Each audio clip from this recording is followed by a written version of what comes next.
Madame, Messieurs, vous êtes nombreux à travers le monde à suivre cette émission Qui dit vrai, votre émission de point d'actualité qui reçoit ce soir pour vous Maître Ernestine Nyoka-Kaiba.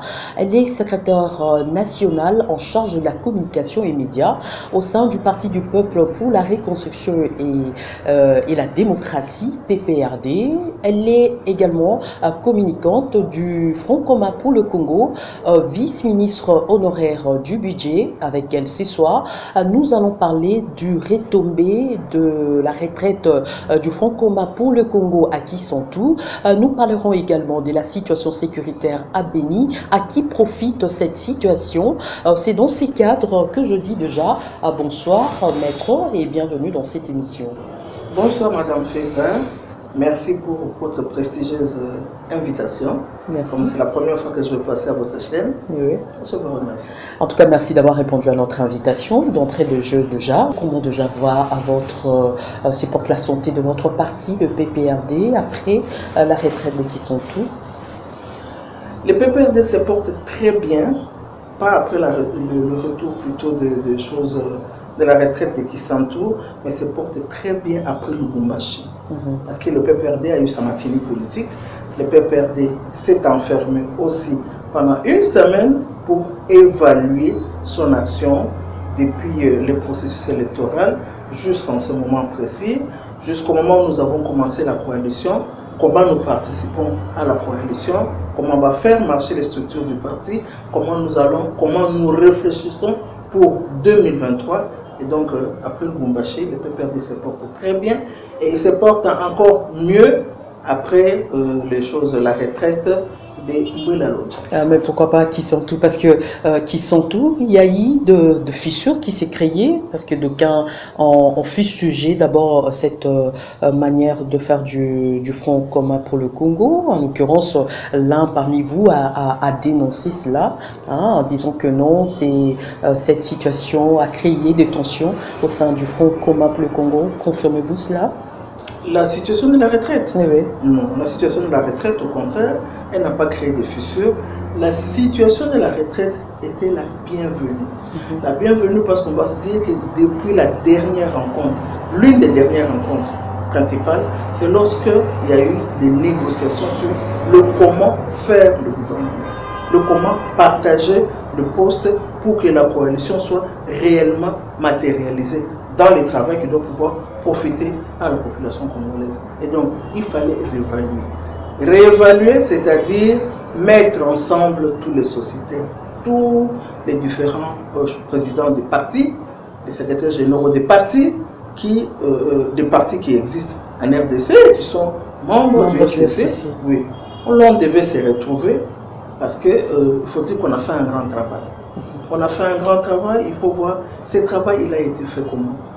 Ce travail a-t-il été bien fait? L'un des moments forts de ce travail, nous dirons, ce sont les élections, le processus électoral. Le FCC avait présenté un candidat pour le présidentiel, le FCC a présenté divers candidats pour la députation nationale, la députation provinciale, pour les sénatoriales. Le FCC a présenté beaucoup de candidats. De manière générale, comment le travail ces choses s'est fait. Et puis après, voir dans quelle mesure, comment nous avançons avec la coalition. Parce que la coalition est une réalité. La coalition, il faut y aller avec jusqu'en 2023. Mais est-ce qu'il n'y a pas de tirs à rectifier entre nous? Quels sont les points forts? Quels sont les points faibles? Ou est-ce que nous pouvons davantage mettre la main à la pâte pour que la perfection est difficile, mais qu'il y ait un minimum de perfection? Mais après avoir vécu quelques escalades verbales entre vous, le partenaire, les deux partenaires, le FCC et le CACH, parce qu'on a vécu une scène qui laissait à désirer entre le cadre du Front commun pour le Congo ainsi que du CACH, et vous vous êtes retiré. Qu'est-ce qui s'est caché derrière cette retraite de Mbouelaloja? Est-ce que c'était pour voir par quel moyen déboulonner Félix Tshisekedi? Loin de là, madame, loin de là, parce que ce qu'il faudra que la population congolaise comprenne, c'est que le président, son Excellence Félix Antoine Tshisekedi, et son Excellence, notre président national, sénateur a vu Joseph Kabila Kabange, ces deux personnalités, eux n'ont pas de problème. Ces deux personnalités, ces deux grandes personnalités, je préfère les appeler ainsi, et se sont compris. Pour eux, ils ont dégagé les grandes lignes de la coalition. Mais vous savez, comme on dit toujours, la théorie entre la théorie et la pratique, il y a toujours un décalage. Le décalage, c'est le fait que hier, on était deux frères ennemis. Ça, il faut le reconnaître. Hier, c'était... On s'en mais aujourd'hui, c'est difficile de... C'est comme un goût amer qui reste... C'est là que je vous dis, les deux leaders ont donné les tons. Maintenant, il faut donner aux structures intermédiaires qui doivent donner à la masse la matière. C'est à ces niveaux, on va dire. Ce ne sont même pas ces structures. Ces structures ont assez digéré. Mais maintenant, comment on transmet l'information à la base? C'est là qu'il y a des problèmes. C'est là qu'il y a un sursaut de tiraillements. Mais je crois que aujourd'hui, quand vous observez la donne de très près, vous vous rendrez compte que dans la jeunesse où il y a la bataille, où on aime dire que en fait c'est la jeunesse qui se bat, c'est la jeunesse qui a la fougue, avec la fougue de sa jeunesse, parfois pour certains autres. Quand vous observez de très près, vous allez voir que... Donc vous, le cadre, vous êtes en train de tirer le ficelle. Vous allez voir que les figures de proue de la jeunesse, aujourd'hui, se mettent ensemble. Se sont vus.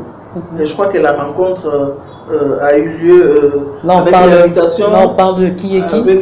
Bon, là, nous parlons de ce que vous tous vous voyez, nos bérets rouges représentés par Henri Magie, et puis la jeunesse de l'UDPS a été représentée par Fils Moukoko.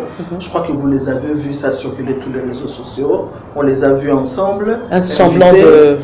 Non. Un semblant de réconciliation. Invité par un des leaders du CAJ pour voir avec eux comment faire passer le message pour qu'il n'y ait pas tout le temps de la bagarre. Vous voyez un peu? Parce qu'au sommet, on s'est entendu. Et l'entente, c'est pour l'intérêt de la République. Puisque l'entente, c'est pour l'intérêt de la République, il faut permettre à la jeunesse qui est fougueuse de pouvoir maîtriser ce que les deux leaders veulent pour l'intérêt du Congo. Donc, ce ne sont pas des tensions simplement parce que les gens ne veulent pas vivre ensemble. Les gens veulent vivre ensemble, mais avec leurs différences. C'est ça le vrai problème. Maintenant, comment accepter l'autre dans sa différence?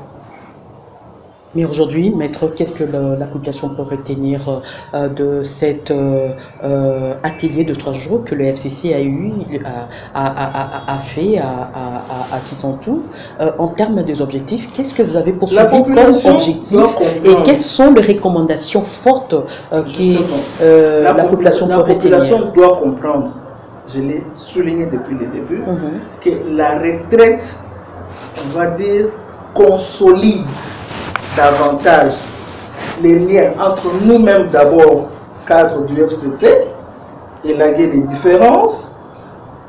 La retraite consolide davantage comment vivre la coalition. La retraite fait une évaluation de notre action politique. Nous sommes en démocratie et en démocratie, le meilleur du pouvoir, c'est celui que le peuple vous donne. Nous regardons qu'est-ce que nous avons glané comme réussite.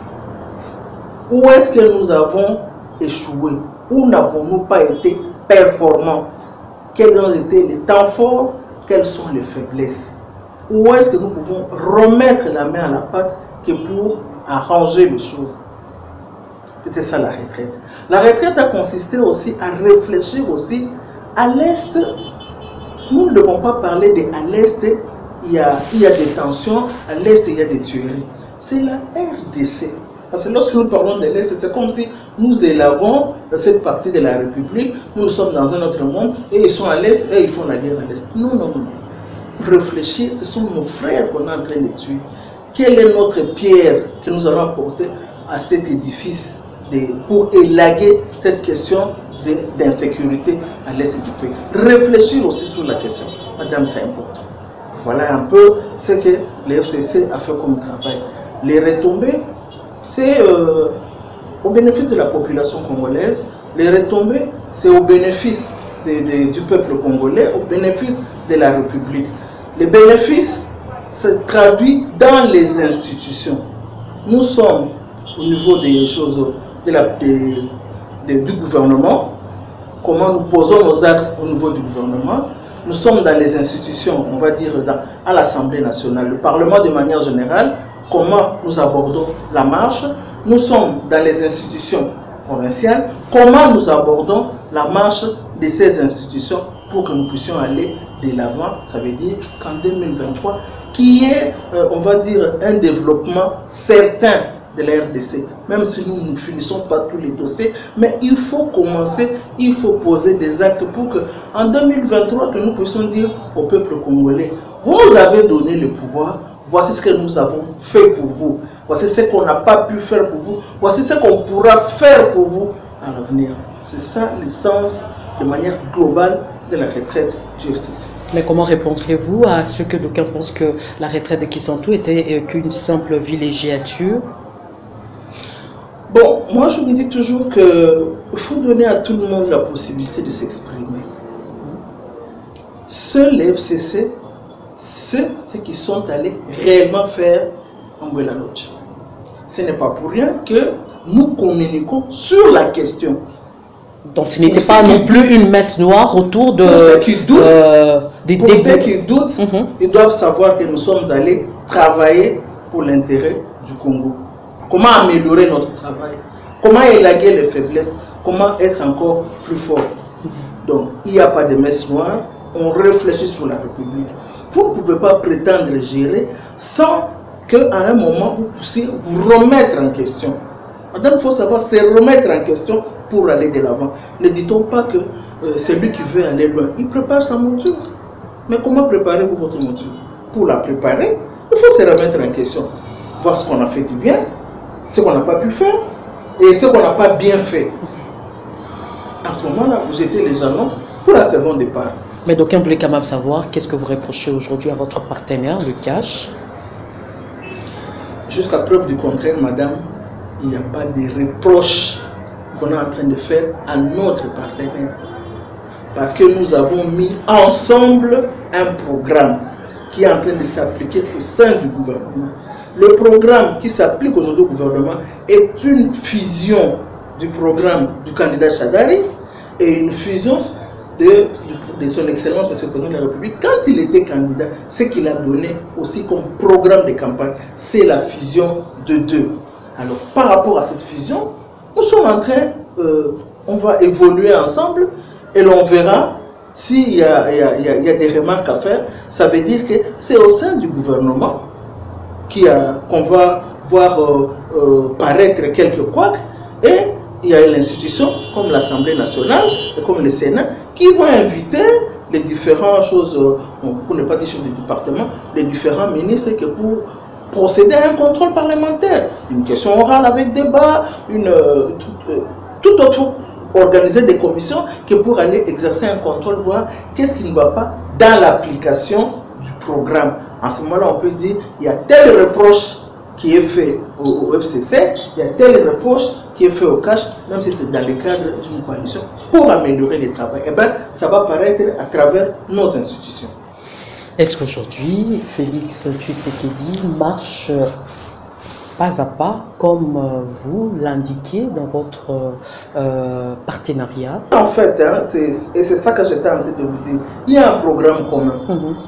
Dans le programme commun, le président de la République, qui est l'autorité suprême, qui est le magistrat suprême, qui est le garant de la nation, c'est ce qu'il a comme devoir à faire.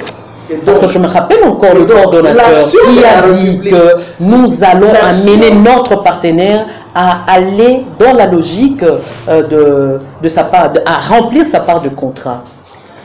Sa part du contrat, c'est le programme du gouvernement. Donc quelque part, le contrat a été commencé à être sa part biaisé. du contrat, c'est le programme du gouvernement. Nous n'avons qu'une seule part du contrat.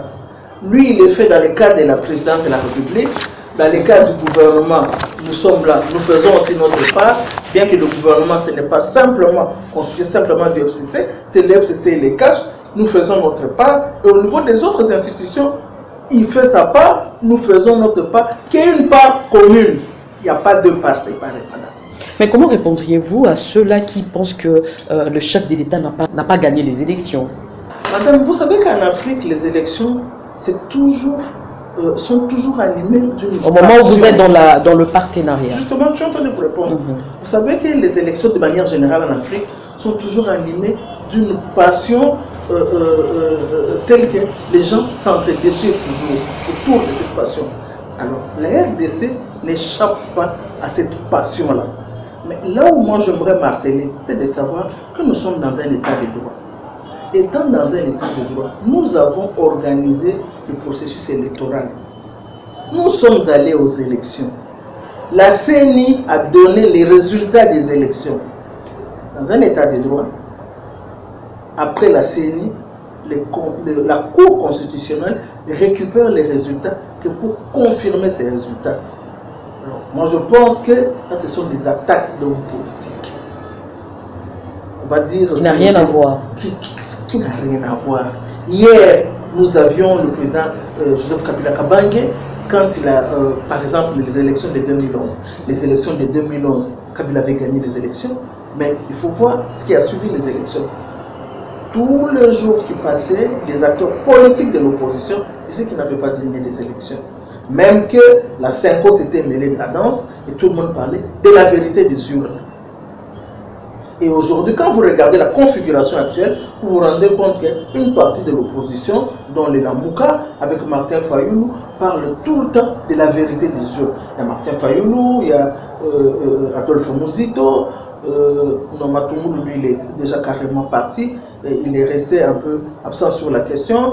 Le président Jean-Pierre Bemba, il parle de l'opposition, il est dans l'opposition, mais lui ne parle pas en réalité de cette vérité, de cette vérité des urnes. Et donc, chaque acteur politique prend sa passion des élections. Et, à sa manière? Oui, à sa manière, et extériorise finalement une certaine tension. Voire à toucher la question principale. Et donc, les acteurs politiques peuvent parler. Mais je pense que nous devons nous fier aux institutions de la République. Une institution comme la Cour constitutionnelle, puisque nous sommes dans un état de droit qui est consacré par la Constitution, a donné les résultats finaux, et bien c'est ces résultats finaux-là qui comptent. Les verbiages, les hommes politiques peuvent le faire, peuvent se taquiner comme ils veulent, peuvent se battre comme ils veulent avec les jeux de mots. Ce n'est pas ça l'essentiel. L'essentiel, c'est que les élections ont été gagnées par Antoine Félix Tshisekedi Tshilombo, qui aujourd'hui gouverne le pays. Mais malgré que vous parlez des attaques politiques, mais d'aucuns récupèrent ça quand même sous une autre forme, entre autres ceux de la Mouka qui pensent que réellement il y a crise en République démocratique du Congo. Affirmez-vous cela? De tout le temps, les acteurs politiques ont toujours affirmé qu'il y a crise en République démocratique du Congo. C'est pour cela que je préfère vous donner déjà rien que l'exemple de 2011. Nous avons évolué pendant les 5 dernières choses, cette dernière partie du mandat, avec cette question de crise. Tout le monde du côté de l'opposition confirmait qu'il y avait crise. Mais malgré cette crise politique dont les acteurs se prévoient, nous sommes allés aux élections en 2018. Nous avons organisé les élections et les élections ont été gagnées par un ancien fils de l'opposition. Et donc, la question de l'opposition est toujours, plutôt des choses, des élections, comme je le disais, est toujours émaillée des passions. On n'accepte pas facilement les résultats. On n'accepte pas facilement les résultats et on crée des crises. On crée des crises. Même aux États-Unis aujourd'hui. On crée des crises. Oui, même aux États-Unis. Avec Trump, regardez ce qui s'est passé. Trump et les démocrates. Il n'arrive pas à s'attendre. Vous avez vu comment il a combattu Hillary Clinton. Il est sorti en dehors du pays que pour aller faire son manège. Mais aujourd'hui, la situation est mise à nu. Un autre cas que j'aime bien donner comme exemple, qui quand même est un cas qui fait très mal, c'est le cas de la Côte d'Ivoire. Alassane Ouattara avec Gbagbo, qui finalement a fait la CPI. Mais en réalité, je ne veux pas m'émisser dans les conflits ivoiriens, mais en réalité, la France a joué un très mauvais rôle. Il semblerait que c'est Gbagbo qui devait avoir encore un autre mandat. Mais vous savez comment les choses se sont faites, de la manière la plus cavalière possible, le monsieur s'est retrouvé à la CPI. Et donc, l'Afrique de manière générale, lorsqu'on parle des questions des élections, eh ben, c'est une partie de la pilule amère que nous n'arrivons pas à digérer. Maintenant, à cause de cette pilule amère-là, que ce soit le PPRD qui avait fait sa matinée politique, que ce soit les FCC qui vient de faire sa matinée politique, a mis un accent particulier sur le processus électoral. Comment faire mieux la prochaine fois? Comment faire des élections et qu'on ne sorte pas avec un résultat et que les gens se mettent à dire « Ah, tel a triché, ah, tel a donné à tel, ah, tel a donné à tel, tel a donné à tel. » Mais vous avez vu, pendant qu'il y avait le procès à la Cour constitutionnelle, quels sont les éléments de preuve que notre frère Martin Fayulu a amené? Mais il a amené quand même le... Il y a eu des cartons et des cartons. Oui, mais qu'est-ce qu'il y a dans les cartons, madame? Mais il y a eu de PV. Il y a eu des PV. Il y a eu des PV que la Cour n'a pas voulu passer au comptage. Mais combien? Ceux qui connaissent les réalités vous diront qu'il y avait des papiers vides aussi. Je crois qu'à un moment en RDC, il faudrait que nous sachions, nous puissions savoir être bons gagnants et bons perdants. Il faut qu'on sache le faire. Mais aujourd'hui, quelles sont les stratégies que le PPRD ou les FCC peaufinent à l'horizon 2023? Je crois que la première des stratégies, c'est le programme du gouvernement. Nous avons des institutions qui sont déjà installées. Que ce soit le gouvernement, que ce soit l'Assemblée nationale, que ce soit le Sénat, que ce soit les différentes assemblées provinciales. Nous avons, à ce niveau, il y a des programmes. Et donc, nous avons quitté l'étape de la campagne électorale. Nous sommes maintenant en pleine activité, en pleine gestion de la res publica. Maintenant, il faudra que ces différentes institutions puissent aller de l'avant pour que 2023, nous puissions voir qu'est-ce que nous avions fait, qu'est-ce qu'il nous reste à faire et qu'est-ce qu'on n'a pas du tout fait. Aujourd'hui, le PPRD, dont vous êtes secrétaire national en charge de la communication et médias, vous êtes également communicante du Front commun pour le Congo, n'arrive pas à accepter la magistrature suprême de Félix Tshisekedi du fait que vous aviez voulu, en lieu et place, voir votre autorité morale continuer le mandat, ou bien Chadari prendre la place. Est-ce que c'est le cas? Non, madame, c'est ce que je suis en train de vous dire.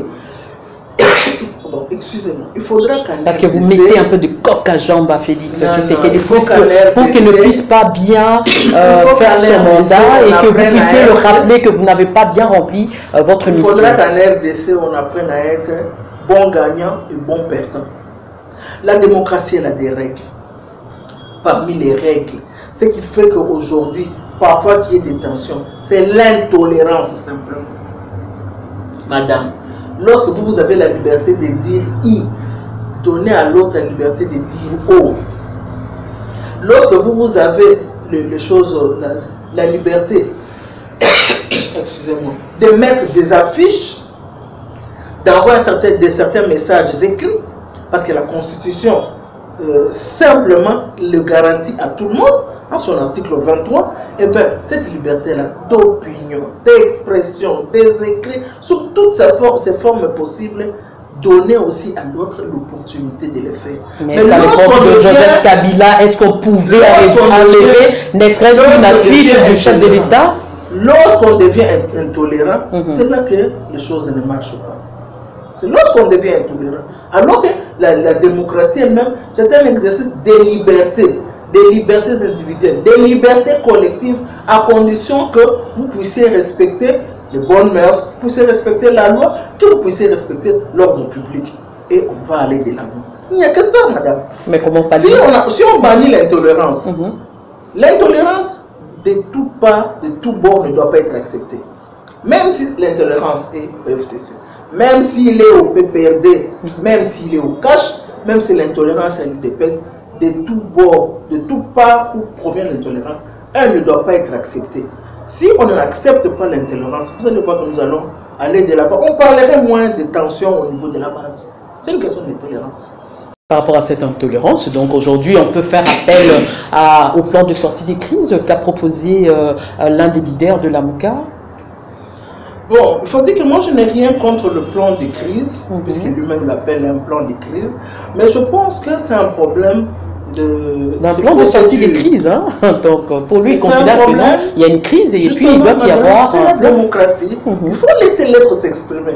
En fait, c'est ça que je suis en train de dire. Est-ce que le peuple ne trouve pas ce plan intéressant pour faire revenir Joseph Kabila au pouvoir d'ici 2023, avant même 2023? Si vous, madame, Martin Fayot me réclame des choses. Il faut les laisser réclamer. Il faut qu'il s'exprime. Il dit qu'il y a une crise, mais il faut le laisser. Et ces plans peuvent aussi profiter à d'autres partis. Il faut le laisser s'exprimer. Comme le PPA. Mais moi, je dis ceci. Vous voulez qu'il y ait des changements par rapport aux institutions. Mais ça, ce sont des programmes, des choses, comment on dit, des requêtes qui ne doivent pas être posées au président. Nous avons une Assemblée nationale. Vous proposez des réformes pour qu'on puisse amorcer le dialogue sur la crise. Mais je crois que l'Assemblée nationale, c'est elle qui peut examiner les différentes réformes.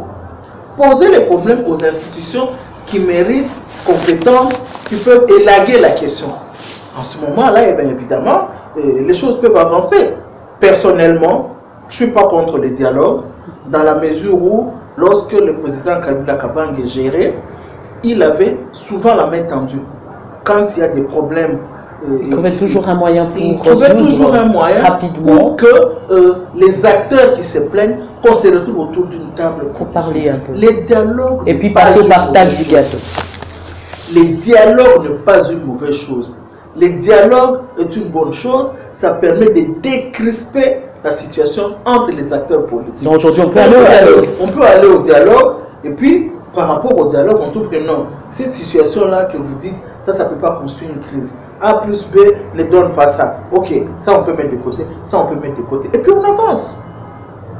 Et puis on avance.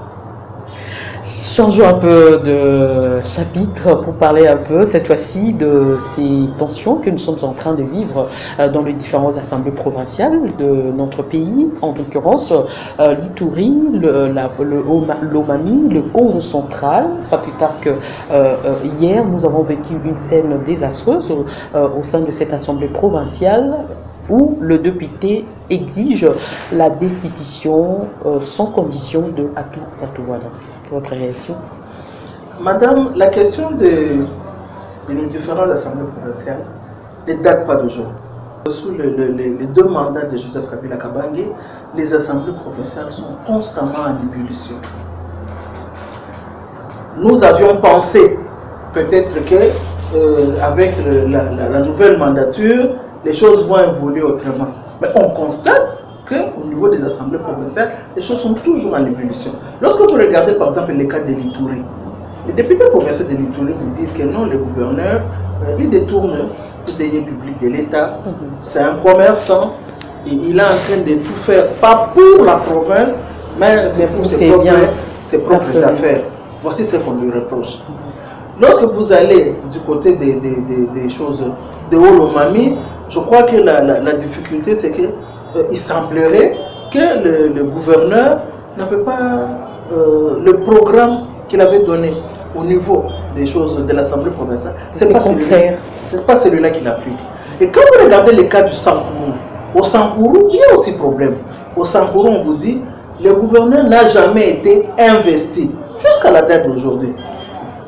Les députés provinciaux l'attendaient devant l'Assemblée pour qu'il vienne donner le programme sur lequel il va pouvoir gérer la province. Et c'est lorsque vous donnez le programme qu'on vous investit. Même si le chef de l'État a déjà fait son ordonnance, il faut l'investiture au niveau de l'Assemblée provinciale. Il n'a jamais été investi. Et donc, on peut se dire qu'au niveau de Sankourou, la province n'est pas gérée. Et quand vous regardez les cas de choses du Congo central, il y a encore une autre ébullition qui est partie de l'affaire des Mimigate, qui n'a pas plu à plusieurs acteurs politiques, à plusieurs acteurs de la société civile. Qui a d'ailleurs suscité des répartitions ici au niveau de l'Assemblée provinciale, avec la tête personnelle du vice-premier ministre, ministre de l'Intérieur. Qui a suscité beaucoup de remous dans la société congolaise de manière générale. Mais il faut dire que c'est l'Assemblée provinciale qui n'a pas aidé la justice. à pouvoir éclaircir la question. Donc la question est restée une zone d'ombre aujourd'hui parce que l'Assemblée provinciale n'a pas c'est tu sur la question. Oui, elle s'est tue sur la question. L'Assemblée provinciale a protégé Atou Matouboana. Les ministres de l'Intérieur les réhabilitent puisqu'il s'agissait simplement d'une simple suspension. Mais lorsqu'il va pour poser les actes, personne n'en veut. Est-ce qu'aujourd'hui il y a une tension dans les provinces. Maître Ernestine. Moi, la question que je me suis toujours personnellement posée est celle de savoir si nous ne pouvons pas procéder à une révision constitutionnelle. Parce qu'en fait, vous savez, le gouverneur peut être relevé par le président de la République. Je crois que c'est l'article 198. Si les conditions que la Constitution demande sont réunies, donc la crise persistante, et que si le président peut, avec un conseil des ministres, que le dossier soit discuté, en concertation avec les bureaux de l'Assemblée nationale, les bureaux du Sénat, et puis relever les choses, ces gouverneurs de ces fonctions. Ça aussi c'est possible, c'est parmi l'une des solutions. Même pour les présidents des assemblées provinciales, c'est la même procédure, je crois l'article 197 de la Constitution, c'est la même procédure. On peut aussi arriver à trouver des solutions là-dessus. Mais moi, je pense personnellement, peut-être qu'il faudra une révision constitutionnelle et il faut trouver un meilleur encadrement pour les assemblées provinciales, pour le gouverneur des provinces. Je pense même que dans ma façon de voir les choses, c'est parce que les gouverneurs sont issus de cette province que ça pose des problèmes. Parce qu'on vous dira, ah non, d'ailleurs le bas-fleuve a été négligé, non, les cataractes a été ceci. Quand vous allez du côté de l'Ituri, ah non, nous les gens du territoire de Mahagi, nous on ne se retrouve pas. Nous de Djougou, d'ailleurs c'est chez nous qu'on vient chaque fois égorger les gens. Non, nous de Mambasa, c'est nous qui avons beaucoup d'or chez nous, et c'est notre or que vous êtes en train de... Il y a ces problèmes-là. Je pense, la culture d'avoir un gouverneur qui n'est pas de la province aiderait les choses peut-être à aller de l'avant. Parce qu'il faut pouvoir maîtriser les tensions qui se passent dans les provinces. Sinon, ça fait comme des institutions budgétivores et puis après qui n'amènent pas de résultats. Aujourd'hui, donc la réponse est là. Maître Ernestine nous a vraiment éclairci par rapport à cette question, parce que certaines personnes pensaient qu'il y avait une main noire derrière ces ébullitions au niveau des assemblées provinciales. Donc, loin de là, maître. Chaque province a ses réalités. Je vous ai donné par exemple le cas de Ituri. Ituri a ses réalités. Sankou a ses réalités. Ils ont déjà une guerre entre eux. Des tétés là de la savane, des tétés là de la forêt, et puis il y a une minorité. Parce que certains pensaient que du fait que c'est le FCC qui a la majorité, c'est lui qui est en train de manigancer tout ce manœuvre pour essayer un peu d'imposer leur... Le FCC n'a qu'une envie. Là où nous avons gagné les élections, il faut que l'on travaille. Madame, c'est la moindre des choses. Il faut, on prouve. Un homme politique, comment peut-il prouver qu'effectivement il a été au service de la nation, au service de son peuple? Mais ce n'est pas le travail qu'il doit fournir. Nous vantons, nous avons telle province, mais il faut que les provinces là puissent travailler pour que nous soyons tous bénéficiaires. C'est vrai qu'il y a partage de gâteau, comme vous le dites, mais le partage du gâteau doit être cristallisé par un travail de développement au bénéfice de la population. Sinon, alors on a une politique en bon. Surtout que la politique travaille que pour nos intérêts. Oui, parce que demain, vous allez encore aller vers ces peuples. Vous allez demander encore une voix, et être encore élu pour exercer le pouvoir. Vous allez demander en donnant quel autre programme, en donnant quel autre résultat, en donnant quel autre bilan. Et donc, le FCC n'a aucun intérêt de voir les provinces entrer en ébullition telles qu'elles sont. Et d'ailleurs, quand vous regardez, c'est pas toutes les provinces où les FCC a gagné où il y a ébullition. C'est pas toutes les provinces FCC. C'est différent. Aujourd'hui, d'ailleurs, nous avons oublié, il y a dans le Kassai oriental aussi, l'ébullition a commencé. Mais l'FCC, le gouverneur qui est là, ce n'est pas un gouverneur FCC. Là-bas, c'est un gouverneur cash. Qui est votre partenaire également. Oui, Parce que l'affaire FCC, moi j'aimerais plutôt que nous puissions parler de FCC cash. Alors là, ça paraît vrai, ça paraît réel, parce que c'est ça la vérité. On est partenaires dans cet ensemble, et donc nous allons subir l'échec ensemble, nous allons avoir la réussite ensemble. Alors il faut faire un effort pour qu'il n'y ait pas d'échec, mais qu'il y ait plutôt... En termes de recommandations, qu'est-ce que vous recommandez à ces provinces? Je crois qu'en termes de recommandations, il faut d'abord une ouverture du gouverneur vers l'Assemblée provinciale. Le gouverneur doit pouvoir travailler de commun accord, on va dire, avec l'Assemblée provinciale. Vous avez présenté, lors de votre investiture, un programme de développement de la province. Mais c'est très souvent autour de ce programme-là qu'il y a problème. Lorsque les gens se rendent compte que vous vous mettez plein dans le poche, alors que ça devait être au bénéfice de la province, alors que les dividendes qui devaient retomber sur d'autres institutions de la province, les dividendes là ne retombent pas. L'affaire d'argent, madame, il y a un problème. C'est là où les Romains s'empoignaient. Parlons un peu de changeons de sujet pour prendre cette fois-ci la situation sécuritaire à l'Est qui reste vraiment tendue ces derniers temps, malgré que la situation est ce qu'elle est d'habitude, mais ces derniers temps, il y a une augmentation accrue de l'insécurité. Votre point de vue par rapport à ça? Madame, l'affaire de l'Est est vraiment une affaire très cruciale. C'est une affaire qui nous fait réfléchir. C'est une affaire qui nous fait très mal parce que ce sont nos frères, ce sont nos soeurs, nos mères, nos pères, nos enfants. Nous avons tous de la famille dans cette république. Ça fait très mal de savoir que des êtres humains sont considérés comme du simple bétail. Vous pouvez vous lever un matin en bonne santé, mais un quidam décide de vous égorger. Ce sont des choses qui font très mal. Et nous savons aussi que c'est cette partie de la République qui est une partie très riche aussi. Mais comment allons-nous parler de développement si l'humain qui doit produire le développement sur ces contrées n'est pas pris en considération, s'il est abattu comme du bétail?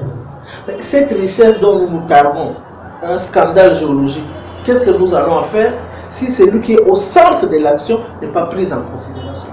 L'affaire de l'Est fait très mal. Mais j'aimerais quand même donner mon humble avis. Je crois que la dernière Assemblée générale des Nations Unies, le président Joseph Kabila Kabange, du haut de la tribune, avait demandé qu'il y ait un débat de la MONUSCO. Mais un débat progressif, un débat organisé et aussi un changement du mandat.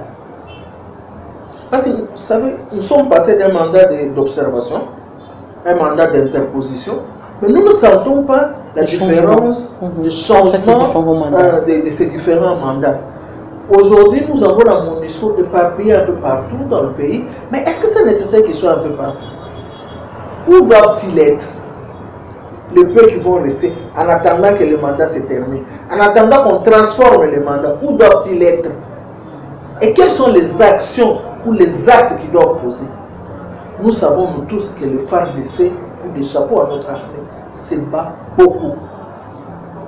Ils savent mettre la main sur des grands brigands qu'ils savent éliminer.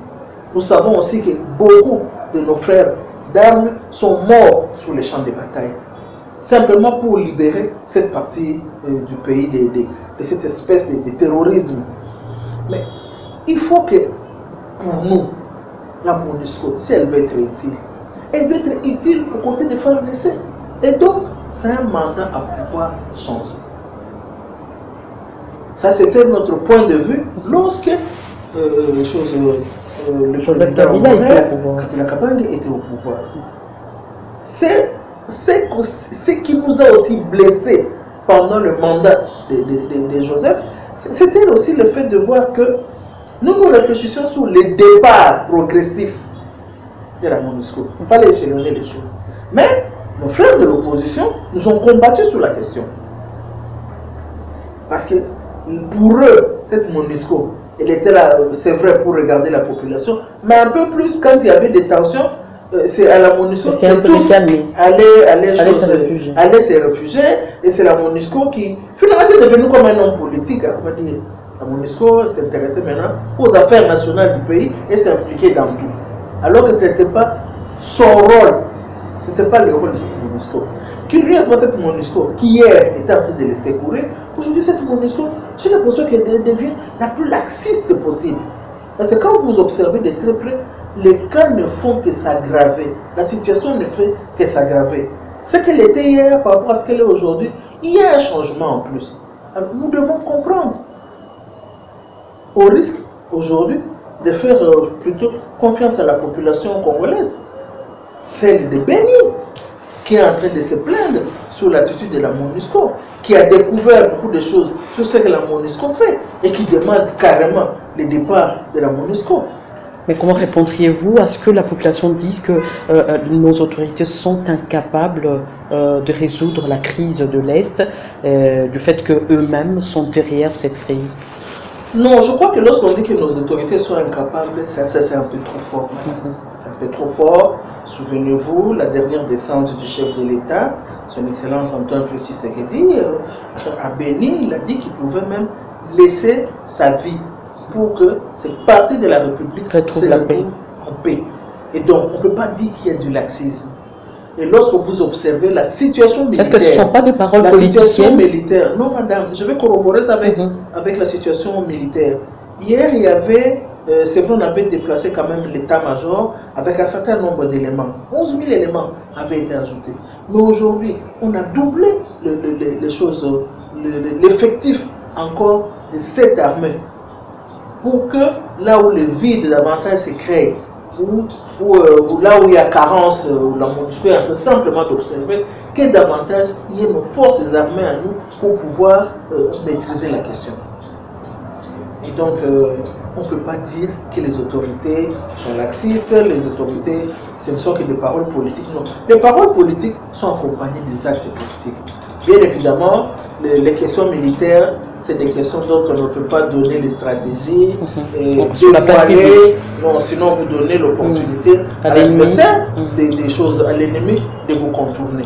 Mais il y a des stratégies qui sont mises en place actuellement que l'effectif a augmenté, que pour pouvoir davantage donner la paix à nos frères et sœurs de l'Est.